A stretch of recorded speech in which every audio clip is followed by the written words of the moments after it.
Notre métier est d'effectuer du conseil autour des nouvelles technologies de l'information et de la communication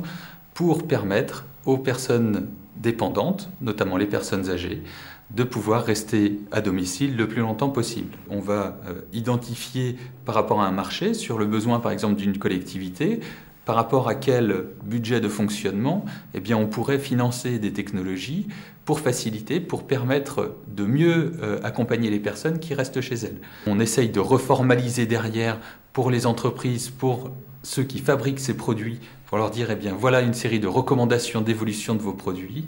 pour après aussi leur proposer des prestations d'accompagnement dans la mise en œuvre, donc dans la gestion de projets, de développement, d'adaptation de ces produits, pour leur permettre de sortir finalement sur le marché des produits adaptés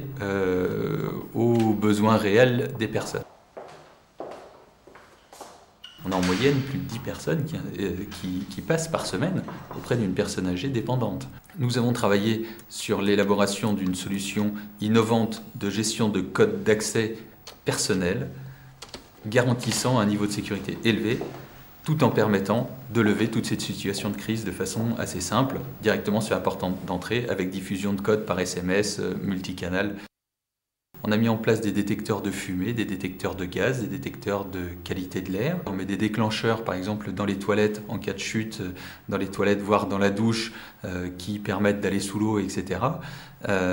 Pour justement permettre à la personne, de façon complètement transparente dans son logement, d'être sécurisée elle-même. Donc en cas de chute, de problème, de pouvoir alerter. On a par exemple mis en place sur le frigo de l'appartement un capteur. Ce capteur va simplement nous remonter une petite alerte si au bout d'une période que l'on aura programmée, la porte du frigo ne s'est pas ouverte, qui va nous indiquer une situation anormale, peut-être que la personne oublie de s'alimenter, et donc de remonter des alertes permettant d'avoir des levées de doute, organisées par le centre de téléassistance, qui peuvent être de faire venir le voisin, etc., pour voir si tout se passe bien.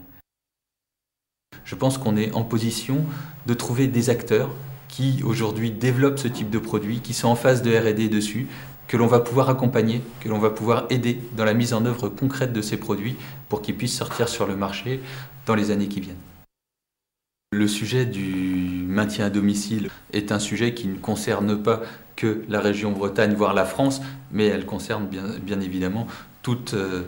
l'Europe, voire le monde, mais en tout cas, notre intérêt par rapport au fait de rentrer dans un programme européen aujourd'hui est clairement sur la conviction qu'aujourd'hui, les technologies développées, mises en place, ne doivent pas l'être à une échelle locale, mais à une échelle justement beaucoup plus vaste pour permettre notamment des économies d'échelle. On voit bien qu'aujourd'hui, on ne sait pas créer de produits pour du tout petit volume dans des business models qui soient viables.